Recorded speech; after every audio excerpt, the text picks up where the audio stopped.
Good morning, everyone. Good morning, everyone. So great to see each and every one of you on this beautiful, warm summer day, humid day. Want to welcome all of our district managers this morning, and of course, the Borough Cabinet. We are now 13 days away before the official day of summer. It has been a tough 15 months for our city, but we are glad to see that things are coming back to normal. The city has done a great job in assuring everyone's health and safety as we continue to open up restrictions and start to plan events, although we still do have a lot of work. Let me just say on the vaccination, there's still many zip codes around Queens that are hovering close to 30% of vaccination rate. So we still need to up our numbers in some corners, but the city has been responsive, and we look forward to continued partnership with the Department of Health and others to make these numbers go, to work on getting these numbers up. The Mayor's Office of Citywide Event Coordination and Management coordinates policies and procedures and provides oversight on all event permitting activities throughout the city.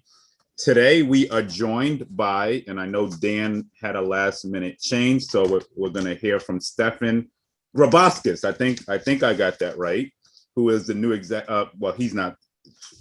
Stefan is the Director of Street Activity Permit for the Permit Office, Mayor's Office of Citywide Event Coordination. So we'll hear from Stefan.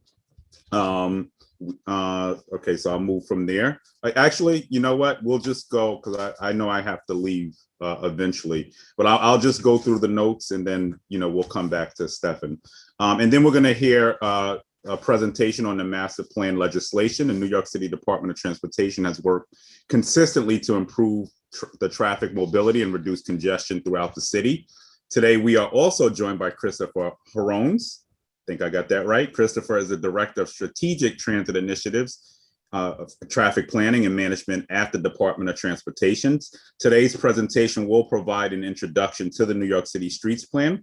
Public engagement is being launched this month for the plan, which responds to City Council Law 195 of 2019. I think I just left. I think this was the speaker's legislation when this was enacted. This presentation will provide background on the local law and DOT's current programs. It will also outline the plan approach and highlight upcoming engagement activities. And Christopher will be accompanied by DOT staff members to respond to any questions following his presentation. And then lastly, on this morning's agenda, we have Alex Gomez, the Director of New York Project Hope. Alex is here to provide to us an update on New York's COVID-19 Emotional Support Hotline.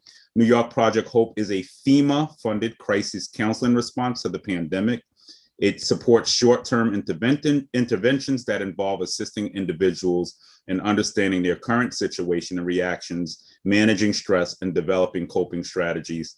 Through this emotional support hotline, educational materials are provided and trusted referrals go to New York Hope, and they have done a very good job in providing emotional support and encouraging linkages with other individuals and agencies that help survivors in their recovery process. So those are the three presenters we're going to hear from this morning, and I will start by going back to Stefan Grabaskis, Department of Transportation.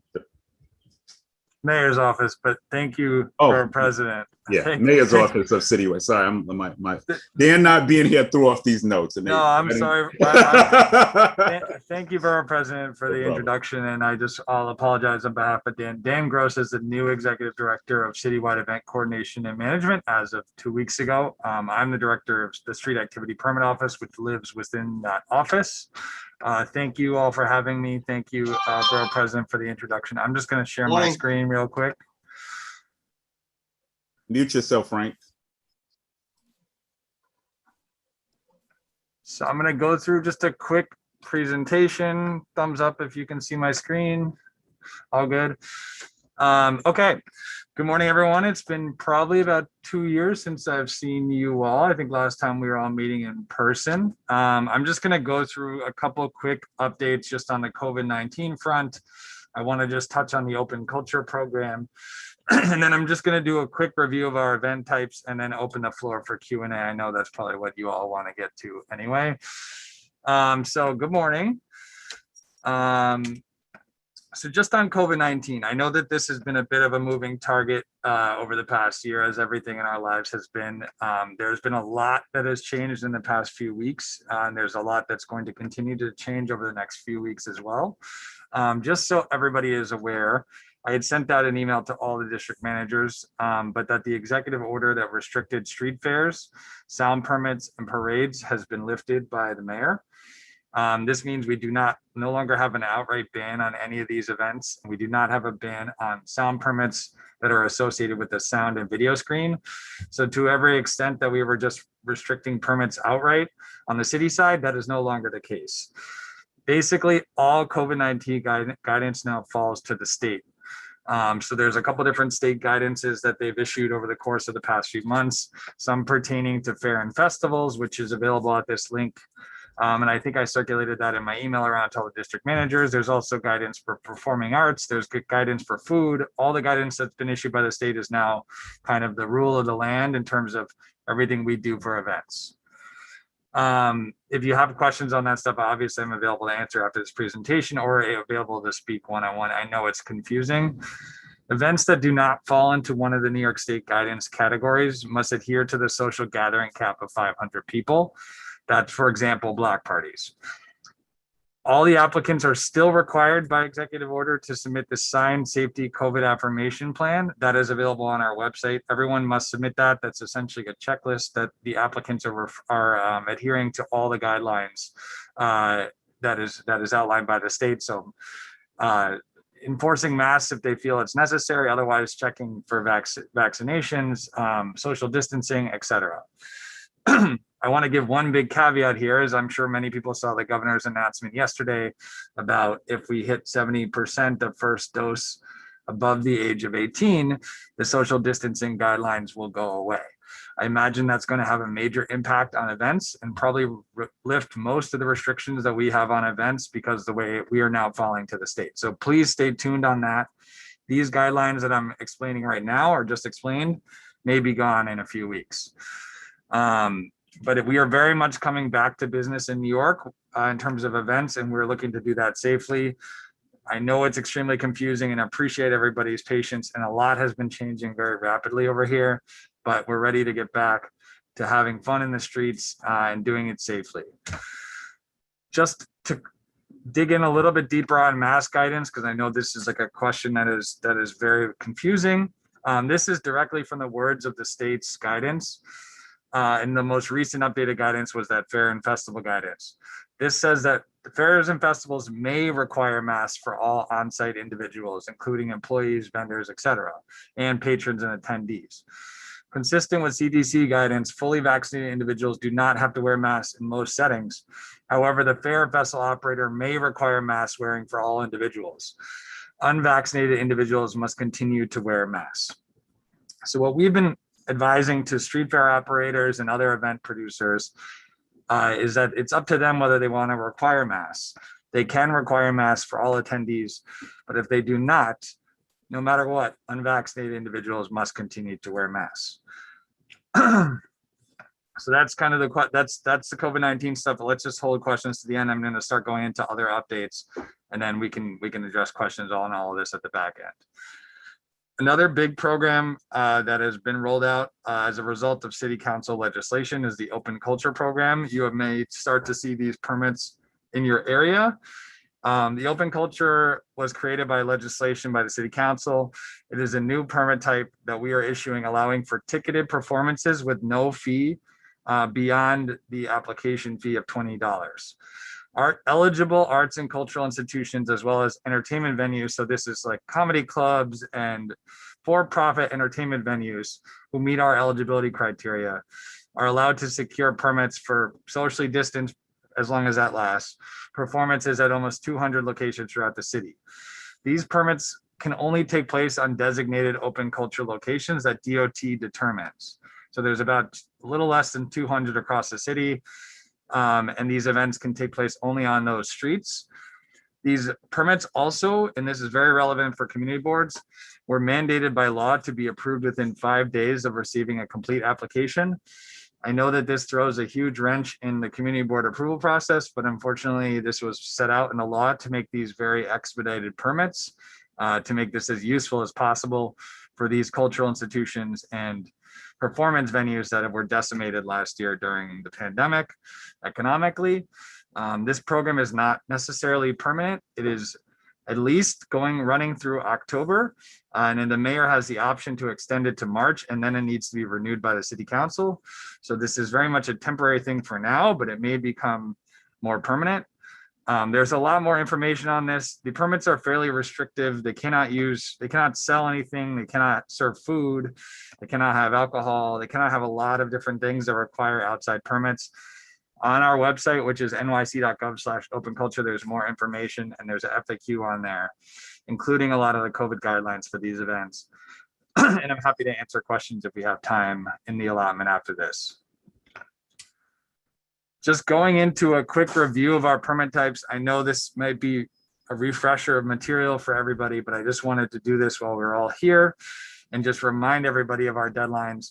I know we've gotten a lot of questions lately from Queens community boards about the deadlines for block parties. I'm just going to remind you of SAPO's deadline, which is set out in our rules. And I'm just going to review these permit types quickly because there's always a bit of confusion about what's what. Most of these are all permit types that are in this rules of the city of New York, and they're defined in that way.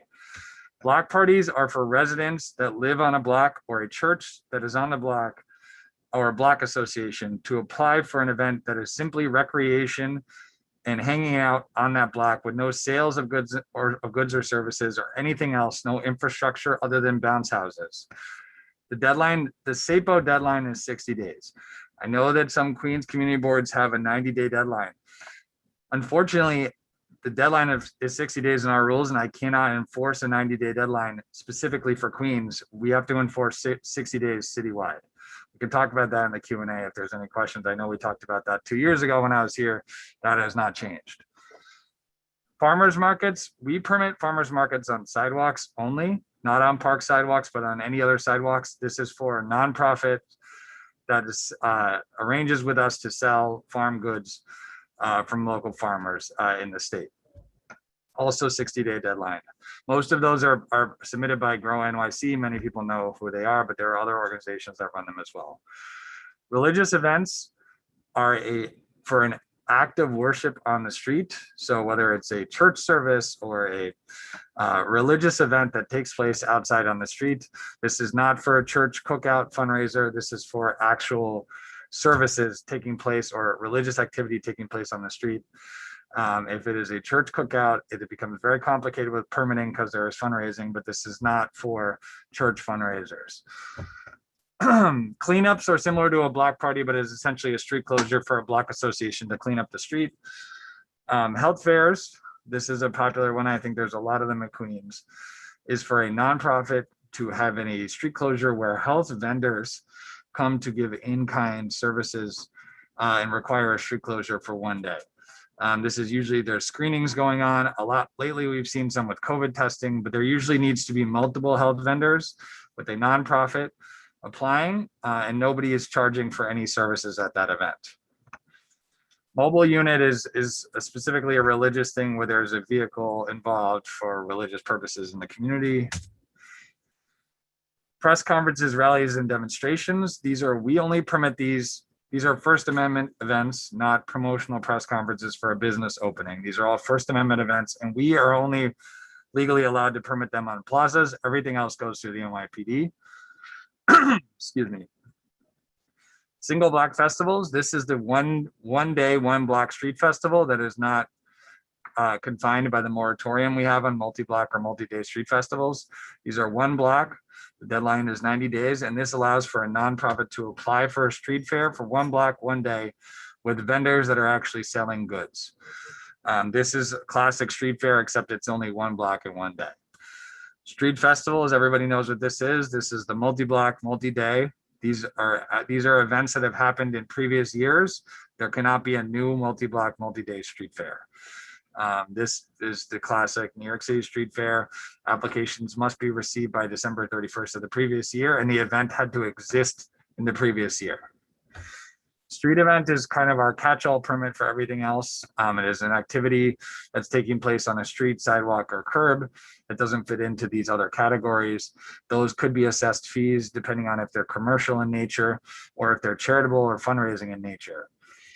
Plaza event is the same thing, except it takes place on a DOT-owned pedestrian plaza, and it functions the same way. Every plaza has different prices depending on the size or the location. Some of the big plazas in Queens we permit frequently in conjunction with DOT and the plaza partners is Diversity Plaza, Corona Plaza, etc. And then production event, these are very short deadline. These are usually for a curb lane only without branding, usually for the load in or load out of equipment into a venue or into a location. As always, there's more information on our website. I think in the next few months, we're going to be doing a big overhaul of our website, so there should be a lot more information there. There's also a massive new open culture page that I referenced before that has all that information on there as well. And that's that. I think I left more room for Q&A, so I didn't even have to listen to me talk the whole time, but I'm happy to take questions. I'm not sure how you guys want to moderate it. Yeah, we'll take it from here. All righty, so I used the raise hand function, or I mean, it's only a few of us on, so any questions? If you want to just raise your hand, or anybody have questions for Stefan? No? So y'all all happy? I see one hand, I think. Let me see. Go ahead. Whoever has a question, go ahead. Good morning. My issue is with the whole idea of people who are vaccinated and unvaccinated and the whole issue of whether they have to wear a mask. Right now, there's really no way to know who's vaccinated, and who enforces that rule? Is it NYPD? Is it the host of the event? I mean, how do you enforce that rule? And it's a little confusing when these sort of things happen. No, totally agree. That's currently the state guidance. So that's not, the city did not create that guidance on masks. What I've been recommending to event producers to avoid uncomfortable or maybe illegal questions about people's vaccination status is, and I think we've gotten a pretty good consistent agreement on this from most, is that they just are requiring masks just to eliminate complication on that, especially for street fairs and events that are going to have large attendance.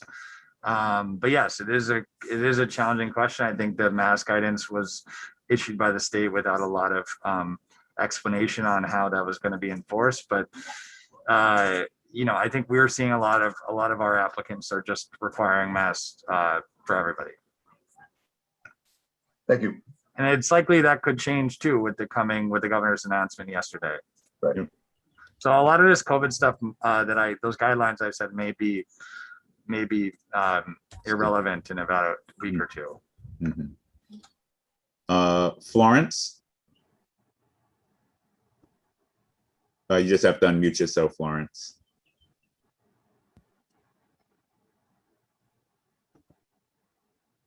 I think she's on the phone right now. Yeah, maybe hit *6. I don't know. Sometimes that works. Alrighty. Okay. Should I read And her? dial *6 Oh, press *6 7.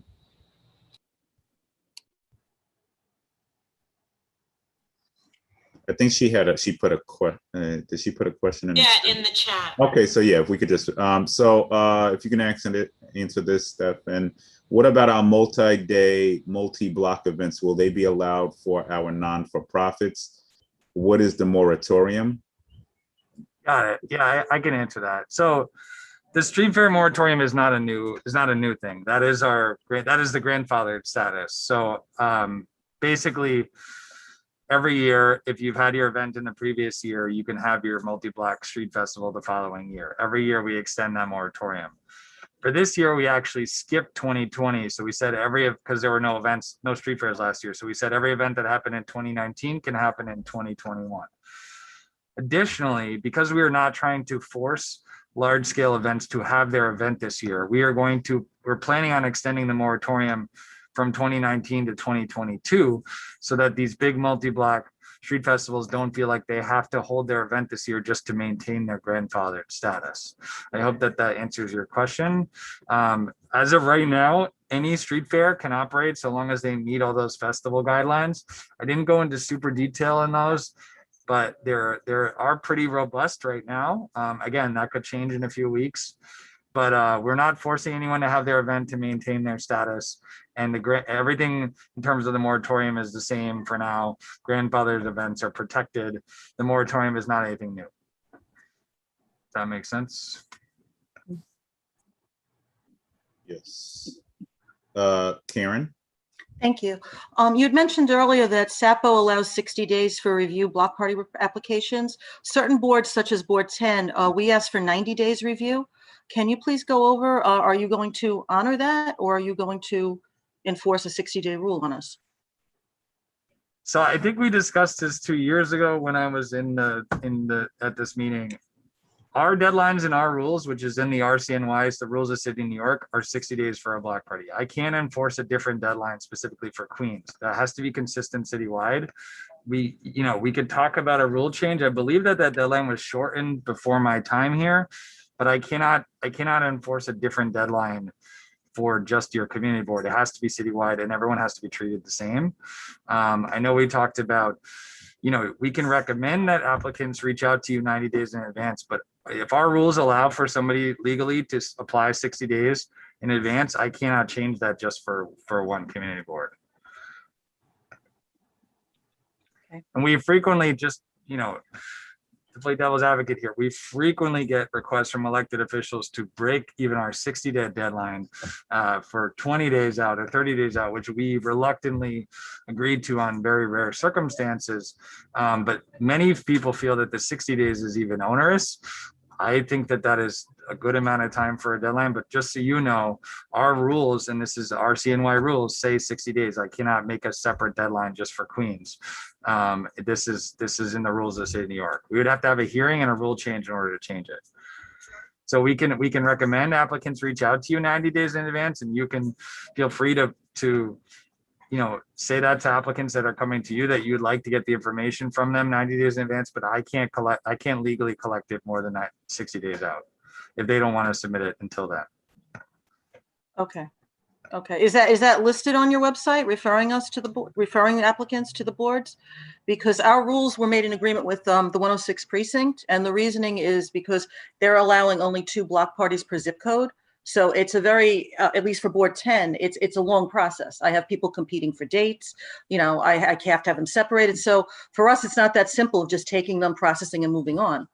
Yeah, I mean, I can take a look at what we have on our website in terms of reaching out to community boards in advance of submitting the event, but I don't think there's a capacity for us to list out specific community board stipulations for each community board. I mean, we're dealing with 5 boroughs worth of community boards, and everybody has. No, of course. I understand that. I think we spoke of that a few years ago. Can something be at least put in print? Please refer to your local community board, because every board does have a little bit of a different process. Yeah, I'll take a look at what we have and feel free to follow up if that doesn't get. Thank you. I appreciate that. Change, but yeah, I cannot make a separate deadline just for Queens community boards. But I hear you, and I understand it's complicated, and I don't want to diminish. I appreciate everything you guys do to help us get these approved. Right, I'm gonna go to Yvonne. I saw then to Debbie. Unmute yourself, Yvonne.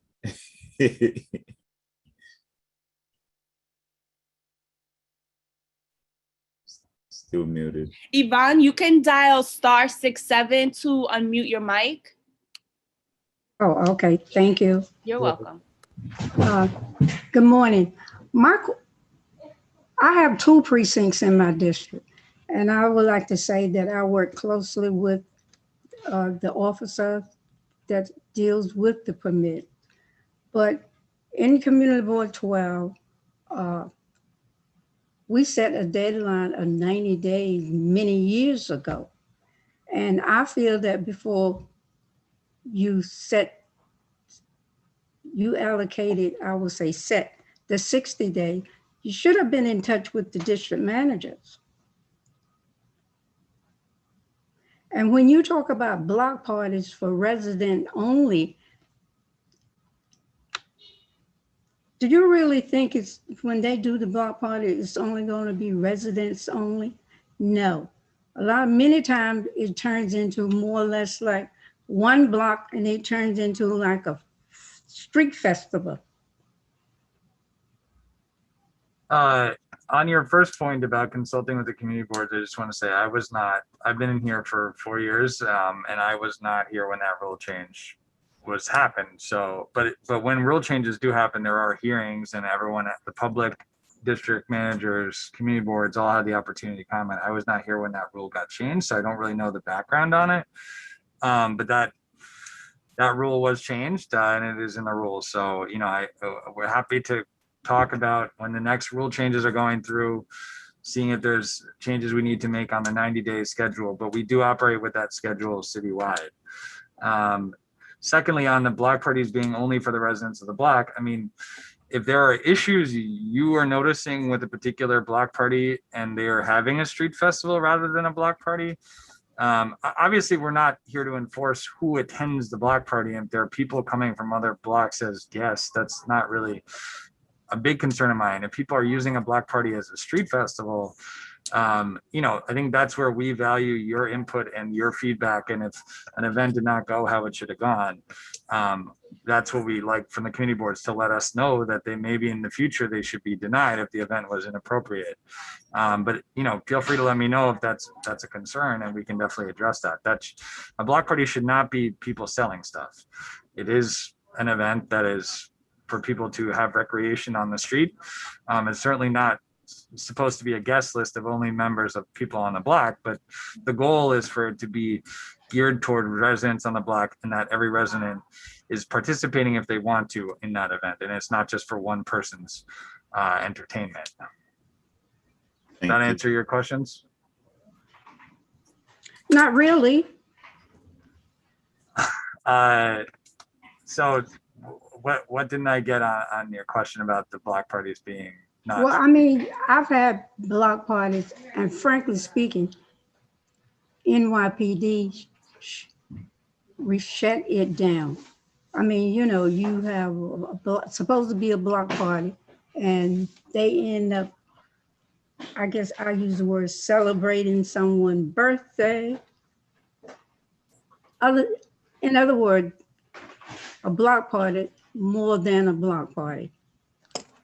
So again, if you are having issues, yes, NYPD shut it down.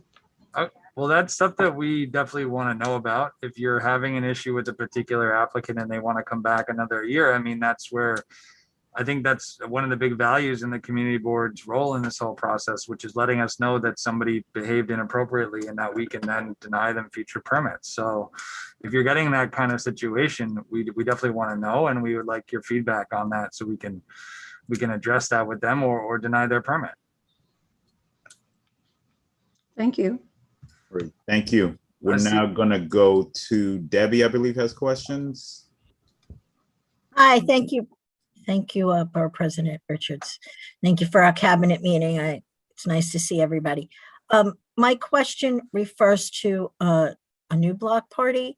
Are we still requiring diagrams and petitions to make sure that everybody on the block is in agreement? I don't think that was addressed. We always had to require an applicant to have petition signatures and all of the information that goes along with it, to have more than the majority on their block say that they want to have it. So are we still requiring that? In terms of diagrams, if you're referring to site plans, we collect those. We still collect those. Petitions is a community board by community board decision. We have community boards in other parts of the city that don't require petitions, but they do require people to appear before the board and review, whatever they want to talk about. We don't collect the petitions.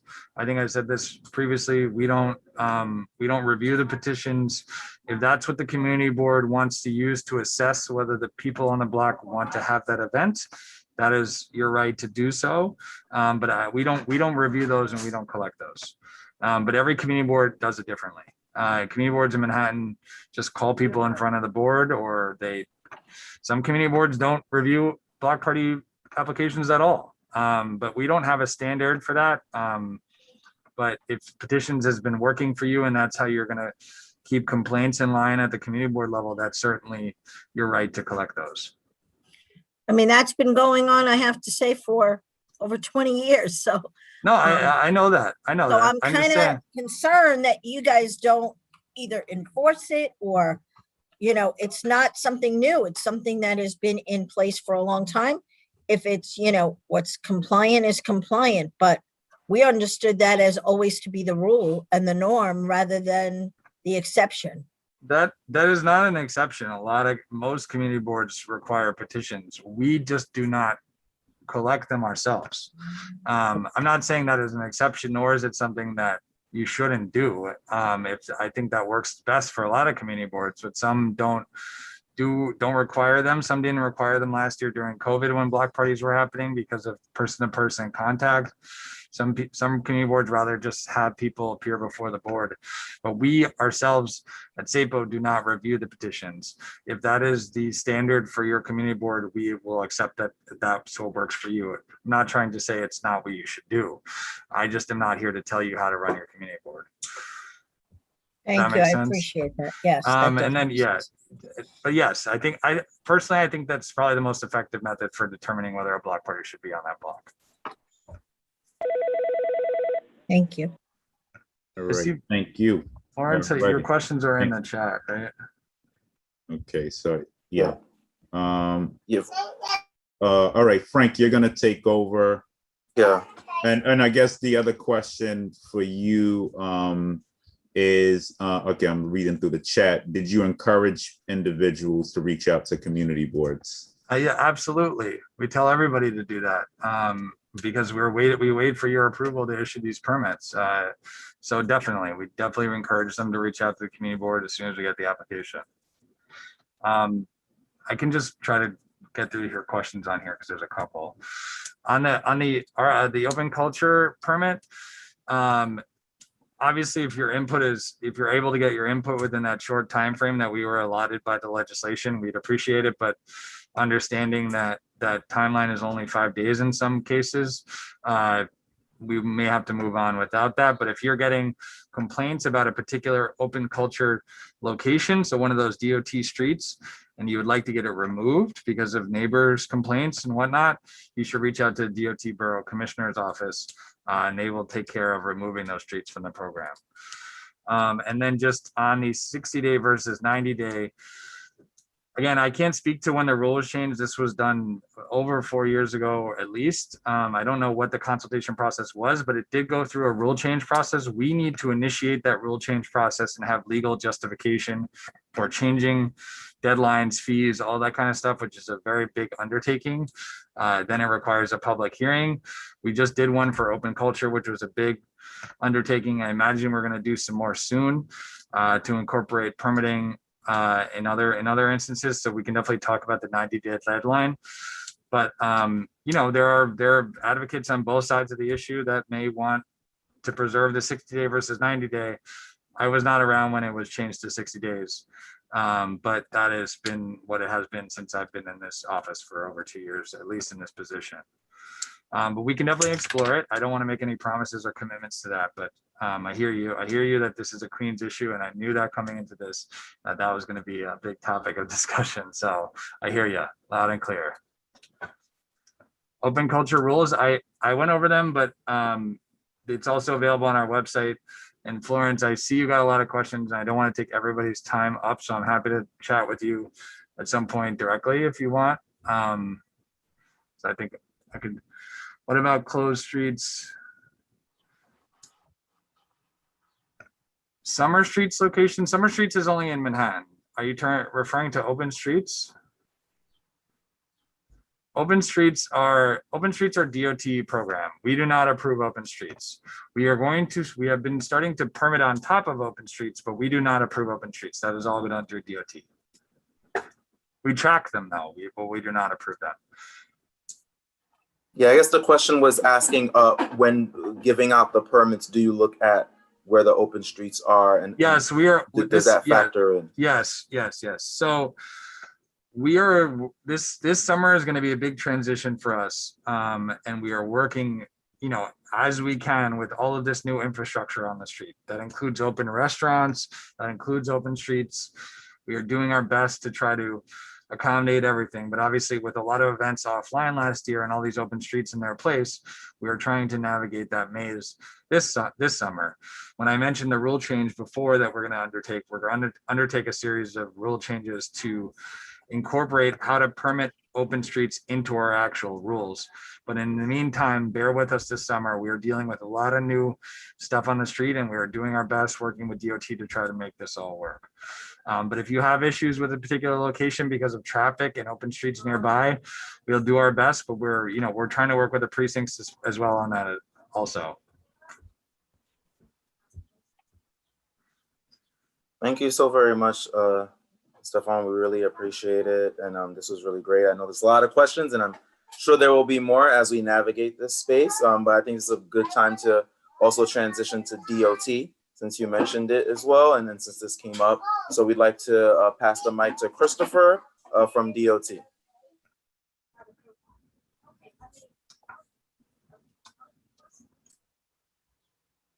Can everyone see my screen? Yes, you can enlarge it if possible, but we do. Great, that's what I'll do. So thank you very much, Mr. Joseph, and thanks for the introduction from the borough president. Just want to recognize a few of my colleagues here. Al Silvestri, the deputy borough commissioner for DOT is here, as well as I believe Rami Mittal from our intergovernmental affairs group is here as well. What I'm going to do today is try to be fairly brief and go over a bit of background and context to how this plan, which we're calling New York City Streets Plan, came about through city council legislation. Then I'm going to talk about DOT's approach to this plan, how we're interpreting the law and how we want to move forward, and then highlight some public engagement. We'll talk about our public engagement process and highlight some of the activities that are going to be happening throughout the rest of the year. So many of you may know, and I think the borough president alluded to the fact that this sort of came about through city council legislation.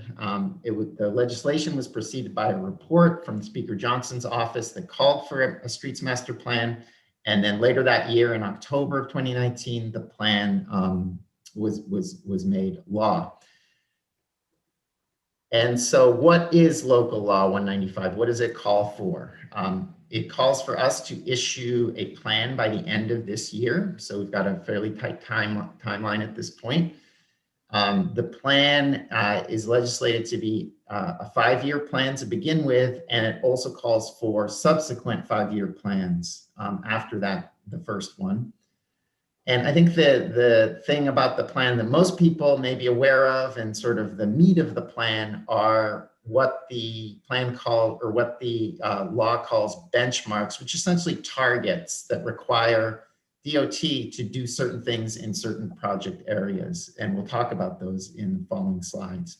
And just a few other things, it does have a reporting component. So we're required starting 2023 to report how we're doing, and then also a public education requirement. So what are these benchmarks or these targets? Well, they're things that without an exception we do already. The issue is, or not the issue, but the sort of what makes the plan a plan, or what makes the law different, is it requires us to significantly ramp up our level of production. So things, benchmarks specifically include quantitative measurements for protected bus lanes, transit signal priority intersections, bus stop upgrades, protected bike lanes, pedestrian signal upgrades, as well as accessible pedestrian signals for the visually impaired, creation of different types of pedestrian space, upgrades, ADA upgrades to pedestrian ramps. It also asks for DOT to assess and amend commercial loading zones and truck routes, and also develop parking policies in line with the goals you see there. So like I said, these are all things we do, but, and we didn't show the exact levels. It gets sort of technical, how many lanes we have to install in a given year and things like that. But it does amount to a significant increase in what we're doing now with the resources we have now. So an important point I want to make is that our ability to implement what's being called for depends on additional resources, and that's not only financial resources, but it's additional staff, facilities, contracts, contracting capacity.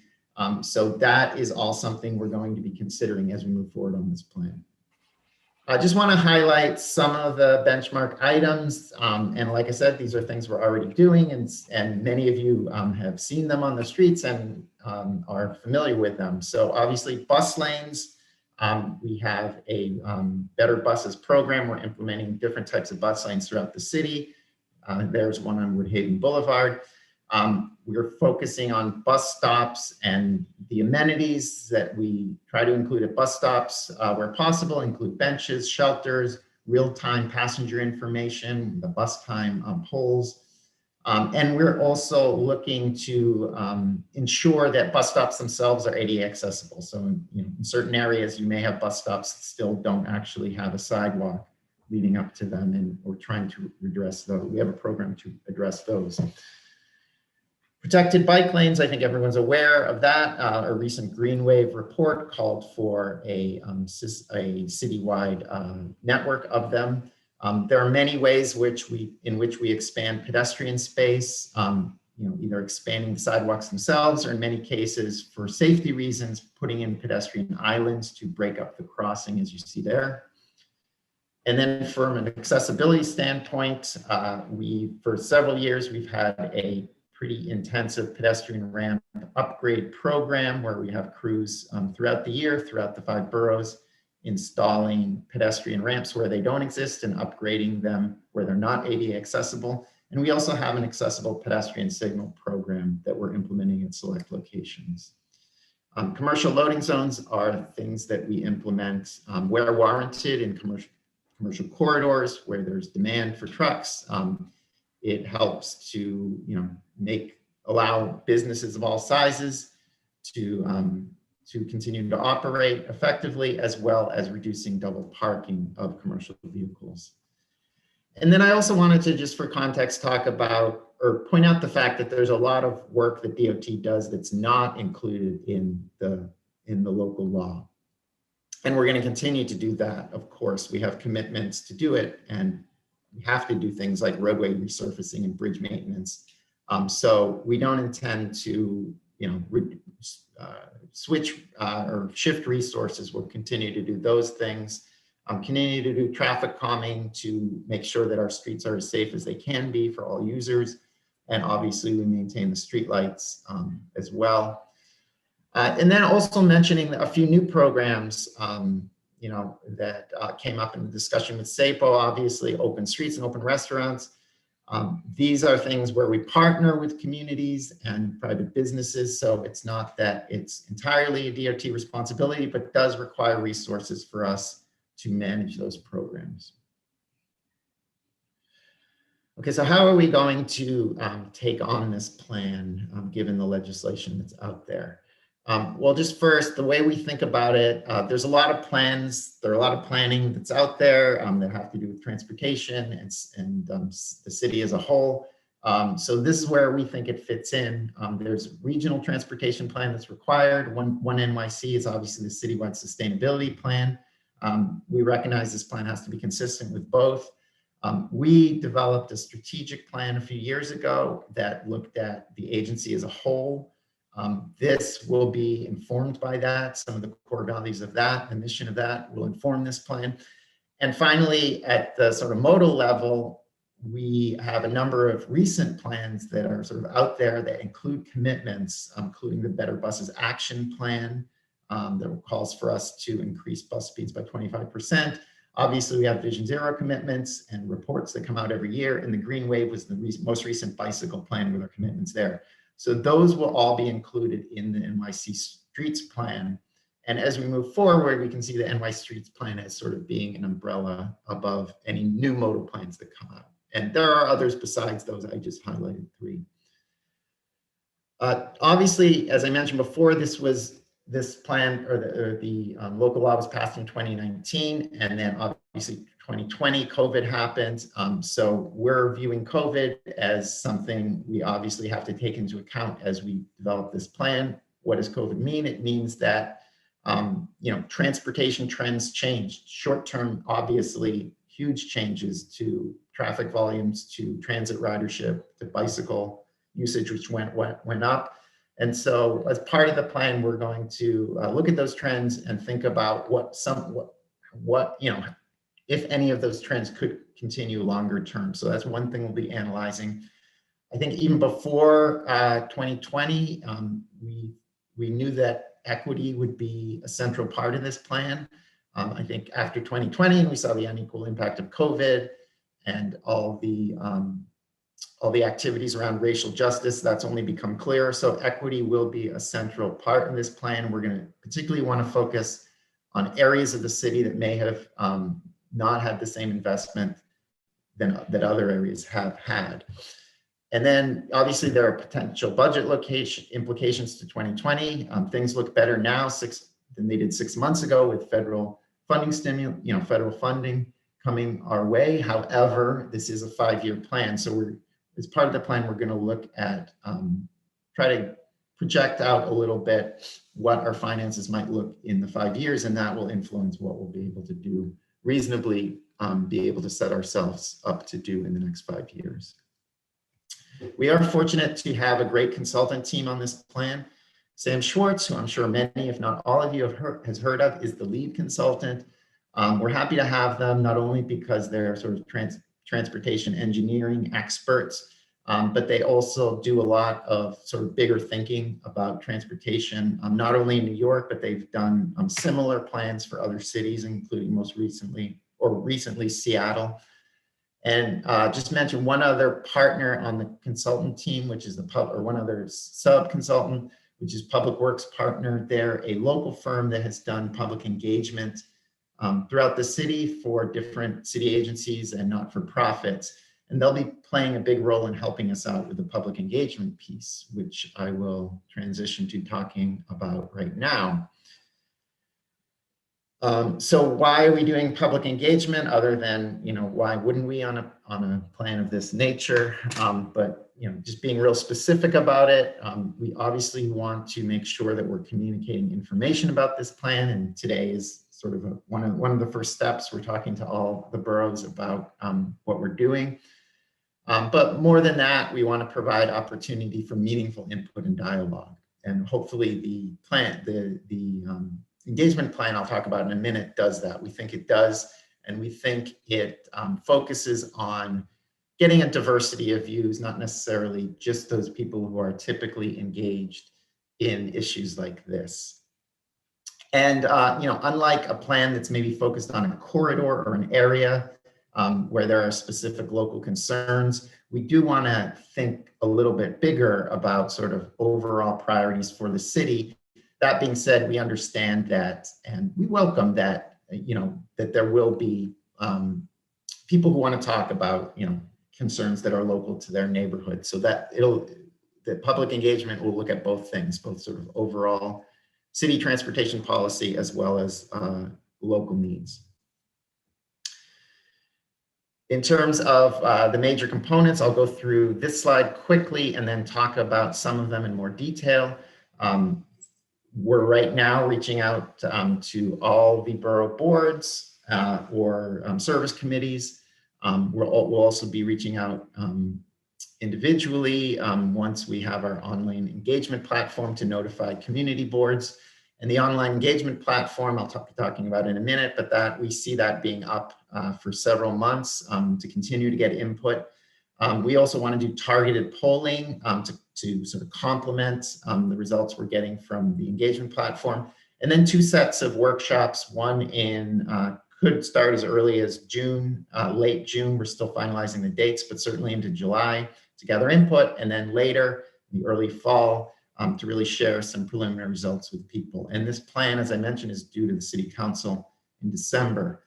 And then, continuous outreach to electeds, borough boards. We'll be meeting with you again as things develop, and we'll also be reaching out to advocates. So just talking about a few of the elements here that we're excited about. We're going to, obviously we'll have a project webpage that will be up very soon about the project, but we're also going to link it to a tool put out by a company called MetroQuest. They sort of specialize in this sort of thing, dealing with transportation projects and sort of creating fun and informative modules that allow people to interactively engage and also allow us to gather a lot of data. So just an example here, we're probably going to do something similar to this example. This isn't ours, but what are the things you think are most important in terms of transportation or our streets in the city? Is it maintaining the streets? Is it adding new bike lanes, new bus lanes, so on and so forth? So we're really interested to get feedback in that way. And we think people will be excited to participate because it's not just sort of a boring survey, although we will have traditional survey questions as well. So we don't have a date when this will launch now, but it's literally going to be within a week or so, I would say. So as soon as we have a date, we'll be reaching back out to the community boards and letting you know, and hopefully you can help us get the word out. And we'll have other ways of communicating this through social media, through other ways, so that we can get wide participation. That being said, we recognize that we're not going to reach everyone that way. So what we're going to also supplement this with is opinion polls. So the traditional polling strategies that you hear about for political campaigns and things like that. We'll have a professional firm target those neighborhoods that we're seeing, or those communities that we're seeing aren't necessarily being representative in the other ways that we're reaching out. And we do have a precedent for this. We had a really good experience in the Bronx with a poll on bus priority, where we got pretty robust and representative sample of opinions about buses and bus lanes in that case. And then we're going to have 2 rounds of workshops, as I mentioned before. These workshops will be, right now we're looking at having probably about 10 workshops. So there'll be multiple workshops in most boroughs, including Queens. And the idea is, that we just don't have the resources to do a workshop for each community board, but we will have multiple community boards, and we'll be able to target the activities to that part of the city a little bit. And with the use of breakout rooms, because these will be on Zooms, we can even target it more. So we may have breakout rooms that have even finer geographies in them. And so, yeah, the first round is really sort of doing activities that are similar to the engagement portal, but really allowing for that dialogue, that direct back and forth dialogue. And then the second round in September, October, that's when we'll have some preliminary recommendations that we can actually check in with people about. So that's the overview. Hopefully there's time for questions. I'm here to answer questions, and my colleagues too, depending on the topic, from the Borough Commissioner's Office are here as well. All right, thank you so very much, Chris. I know, I believe we do have someone with a question. I also just want to say hello to Al. Sorry I didn't see you earlier. Always good seeing you. It's been a while, but good to see you. Yeah, if folks have questions, please feel free to unmute yourself, or you could use the raise hand function. Hi, Florence Clores. Can you hear me? Yes, a little faint, but we hear you. We're having problems with audio here in the office. My tech isn't working well today, and I apologize. I had to switch to a different device. Hello to everybody. Thank you for this meeting. I greatly appreciate the opportunity to ask questions. I have several questions. My district is Community Board 1, Queens, Astoria, and Al knows me very well, and he knows once I start, I'm not going to stop talking. So you covered a lot of information that impacts all of the community boards. But I want to start with things that are going to impact my district. Restaurant, with the open streets and the way that things happened during COVID, and having restaurants transferred over to DOT had to happen because things needed to happen quickly. I understand that. I understand that we had to save all our restaurants. But in community boards, when we were handling the restaurants, we had the opportunity to provide stipulations, requirements, rules and regulations that are part of New York City law that they had to sign off on and have notarized. As we are going back to normal, what we are starting to see is a lot of noise and a lot of issues. And of course, we know that those enforcements have to go to the NYPD. The problem is we keep saying we don't want NYPD involved in quality of life issues. And I strongly feel that if DOT is handling the restaurants, they should be taking a big part in the enforcement of the noise and the situations that arise, whether there are extra chairs placed out, whether they're opening past allowed hours, whether it is noise, because in my district specifically, we have at least 3 restaurant rows, formal restaurant rows that are multi-blocks. And with these restaurant rows, we have housing above the restaurants. And I'm not talking about one apartment, I'm talking about 4 or 5 apartments over the restaurants. And that's the norm. These districts also abut residential dwellings where people are still working from home. And the restaurants go out, they apply for the open streets, and there's no input from the community board. I mean, maybe we want to put a time limit of our own on it. Maybe there are certain stipulations that we would like to see. And understand, this is affecting thousands of people. It's not just the business owners making their financial gains, which we want. Don't misunderstand me. Okay, I'm done with that. Equity. My district has no equity in transportation. We have Astoria houses, Woodside houses, Ravenswood, Queensbridge. We have areas that are complete transportation deserts. I would like to see DOT get together with MTA. I would like to see people at the table talking about getting the Omni card on the ferry. We've heard no conversation about getting the Omni card with free transfer for people to be able to use the ferry from mass transportation. DOT is making all these wonderful street plans, yet this is such a simple solve, and it said it was going to be addressed, and it has not been addressed. Maybe you could be the lead and bring the parties to the table in order to get the Omni card on the ferry. I'm just going to say in a general statement, my commercial areas have an access lack by shoppers. It is difficult pre-pandemic for my shoppers to access commercial strips. That's all I'm going to say. Online engagement has not worked in my district. You have millennials, you have Gen X, and you have the baby boomers. Everybody's voice is not heard through only online access. If you are going to use multiple ways, I suggest you reach out to mass media like New York One, have this advertised, make sure that the masses know that this is going to be on social media, and provide the handicapped, the financially challenged ability to have access. For example, today what happened to me where I could not get audio. I could not get audio. My internet was not providing me audio. I would not have been able to participate. 2 workshops in June and July. We are in unusual circumstances. In my district, everybody travels June and July. They're out of town. They're visiting family, neighbors. They're going to the beach. You have this timeline where people's voices are not going to be heard. And I really think that it's unfair, because I think that everybody's voice should be heard. I think that all of our residents should have an opportunity to partake. And every time I've seen one of these geared towards online, it never reaches the people that really need to be reached.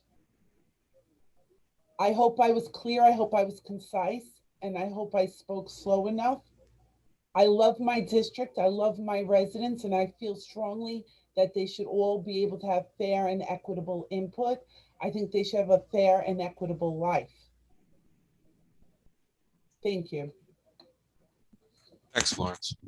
Thank you. Any other questions or from folks here?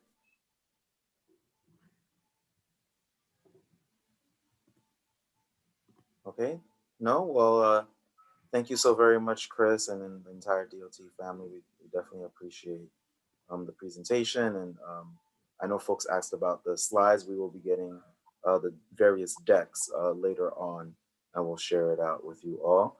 Our last presenter, as the borough president said, is Alex Gomez from Project Hope. Alex, are you with us? Hey, good morning. Thank you for inviting me to participate this morning in your meeting. I'm excited to share with you all about New York Project Hope. If you give me a minute, I can share my screen and talk a little bit about Project Hope and answer some questions at the end. Hi, Alex. Do you see the share? Okay, perfect. Give me 1 second while I just make sure we can all see it. So New York Project Hope. This is the third iteration of New York Project Hope. Project Hope, the last one was Project Sandy in 2012 after Hurricane Sandy. And prior to that, Project Liberty, right after 9/11. So New York Project Hope is coping with COVID. It's the pandemic response, or the response by FEMA to the pandemic that started back in March of 2020. Project Hope started as a helpline in the governor's office back in March of 2020, and it later moved on to the New York State Office of Mental Health in June of 2020. By September of 2020, the project moved over or was contracted to the New York City Department of Health so that we can provide these services across the 5 boroughs. So I work on behalf of the New York City Department of Health, and I am the project director overseeing the implementation of these services across the 5 boroughs. New York Project Hope is not just for individuals who have been affected by the pandemic, but I believe we've all been indirectly at some point throughout the last 15 months been affected in some way or shape by COVID-19. So what is Project Hope? Again, it's a crisis counseling program. Anyone, any New Yorker, no matter what your age is, a child, a young adult, an adult or a senior can call or speak with a crisis counselor, both over the phone and in person. Most of these services are now transitioning to in-person services across the 5 boroughs. We have 21 nonprofits that are working across the city to provide these services on behalf of New York. So the number that you can call, I'm going to share that with you in a little bit, is a helpline that's available Monday through Sunday from 8 a.m. to 10 p.m. Individuals will be able to speak with a crisis counselor. This is not a social worker or a therapist, but a person who's been trained. They are paraprofessionals who can have a conversation with any individuals, like I said, a child, a young adult, an adult, or senior, about anything that's on their mind. We connect individuals to services right in their own backyards. So if someone calls in with a question about a food pantry, we can connect them with a food pantry in their neighborhood. If someone needs legal services or assistance or eviction prevention, we can do that as well. If someone needs help finding employment or finding other resources in their community, we can connect them. These services, again, are now available in person, as now we have been opening up our offices across the 5 boroughs. Project Hope staff have been going out into the community, into parks, into train stations, malls, anywhere where there's a group of people who we can do outreach to. We've connected individuals at food pantries. We've connected with individuals at a lot of the vaccination sites across the 5 boroughs. We teamed up back in April and May with FEMA to do some of our work right at the vaccination sites in Queens, and as well as in Brooklyn and across the 5 boroughs overall. So some of the things that individuals have been dealing with throughout the 5 boroughs over the last, like I said, 14, 15 months is, how do you deal with stress? How do you deal with anxiety or isolation? Or how do you feel when you're feeling angry or anxious or sad? And what can you do about that? Well, crisis counselors are there to listen and to allow people to vent and talk about ways to exercise at home or use different types of methods to be able to release some of that feeling. So these are individuals, again, crisis counselors who are trained to work to create a plan with each individual that calls in to be able to determine what the next steps would be for them. Again, this is not a replacement for traditional mental health services or psychotherapy. We are here to give psychoeducation. Our crisis counselors, again, have been trained by FEMA, SAMHSA, the New York State Office of Mental Health, and the New York City Department of Health. These individuals are supervised by clinicians, and they are, again, working closely with community members to help connect them to resources that are available right in their own backyard. The emotional support helpline, again, is available Monday through Sunday. Each individual program has their own dedicated helpline. So if someone calls the state helpline, they can be connected to someone at the local level in their own backyard, their zip code, or you can actually be connected to a service provider in another borough or in another community. It doesn't matter. Your immigration status doesn't matter. It doesn't matter what language you speak in. Most of our crisis counselors can connect you to a translation line or connect you with someone who can speak your language. A lot of our documents have been translated into multiple languages so that we can assist and work with every New Yorker to get them back and connected. And a lot of our seniors as well who have been isolated or living on their own for a long time over the last 15 months with no connection to the outside world. Each of our providers is doing public education workshops. They're going out into the community to do a lot of these workshops in person. We're also working in schools, and I'm going to explain to you a little bit more about that. Again, our website is full of a ton of resources, nyprojecthope.org. Again, we're here to talk, here to listen, here to support. If you go on the website, you will find resources about services in your community, how to cope, and how to exercise and how to de-stress. You can click on a button and connect right with a crisis counselor directly. The emotional support helpline, again, is available to any New Yorker. We're not replacing traditional mental health services. We do encourage individuals to contact their insurance provider, or we can connect you to a therapist in your community. A lot of our providers are working with undocumented individuals who can also access free services in their community, even if they don't have mental health services or health insurance. And our providers, again, have a relationship with those individuals that they're serving. We do encourage individuals to seek out professional mental health services if needed. After a third call, if someone does call and identifies themselves as someone who's called more than 3 times, we do an assessment. We have an assessment tool for both children and adults. And then we can do or take the appropriate steps to refer someone to a therapist or to the right services as needed. Again, all of our services are confidential, they're free. We don't track any information. We don't ask individuals for their name. We only ask very limited questions about their demographics, their race, their community that they live in, or their zip code, because we want to know which New Yorkers we've reached. We're targeting communities that have been hit hard by the pandemic. Queens, of course, has been hit hard, just like every other borough. And again, we're here to service the whole city and service everyone, regardless if they've been affected by COVID directly or indirectly. again, through public education, the emotional support helpline, the crisis counselors help people make decisions, take actions, regain a sense of mastery, use community resources, develop coping strategies, and help with managing stress. And I think that's very important. My information is on the screen. I'm going to share it again in a little bit. We have all of the different social media handles. It's NY Project Hope. You can follow us on Twitter, Instagram, Facebook, or on our website. There's plenty of information. We are always tweeting out and posting information about mental health services or awareness and coping strategies. So we want to make sure that New Yorkers have all these resources. Again, this program is funded through FEMA. We just got an extension approved.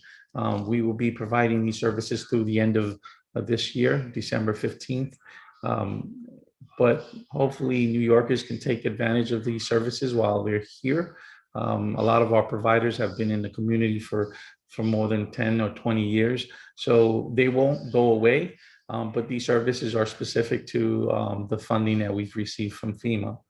The number on the screen is the number that you can call if you want to connect to the crisis counselor or to the emotional support helpline.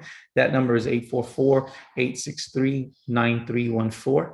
And it's important that you share this information with your neighbors, your loved ones, your friends, because we all need to speak to someone at one point or another. The list that's in front of you is the list of providers that are working across the 5 boroughs. These are their dedicated phone lines. You can call any of these numbers and they can connect with you, both in person and over the phone. Again, I'm available to continue to do these presentations at each community board if needed, or at any other public outing or event throughout the 5 boroughs. The number again is on the screen, 844-863-9314. My email is on the screen as well if you need to reach out to me directly. Crisis services in schools. We are providing crisis counseling services to our kids, our children across the 5 boroughs. We've identified over 220 schools that have no mental health services or who need these services, but we do want to serve every child across the city or every student in our public school systems. We're providing educational workshops. Now that we know that the schools will be open in person for the fall, we will be providing these services in person starting in September. We're working closely with parent coordinators, guidance counselors, social workers, just to make sure that they are referring individuals to these services. And we're doing individual and group counseling sessions across the 5 boroughs. Some of those services are, again, at PTA meetings. We do recreational activities, exercises, coping techniques, because we know that this is important, especially for our children. Again, on behalf of the New York City Department of Health, I want to remind you all to continue to prevent the spread of COVID-19 and follow the CDC guidance. And for more information on vaccine distribution, please go to nyc.gov/COVID vaccine. I want to thank you for this opportunity that I was given to present to you all. My information is on the screen. If I can answer any question, please ask away. Thank you so very much, Alex. The work that you and Project Hope and your team are doing is so important and crucial at this moment. So we appreciate you coming and sharing it. If folks have any questions, please feel free to continue to use the raise hand emoji if folks have any questions.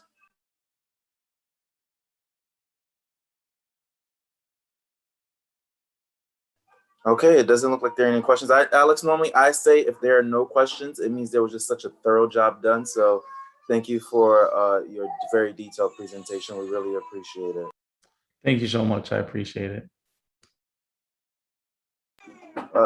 So at this moment, as we said before, we are gonna share the different presentations with everyone. We appreciate all your time here, and I hope that you're able to enjoy. Ava, give me a second. I hope that you're able to enjoy the time spent outdoors later today because it is good weather. The time is 10:47 a.m. and this here concludes our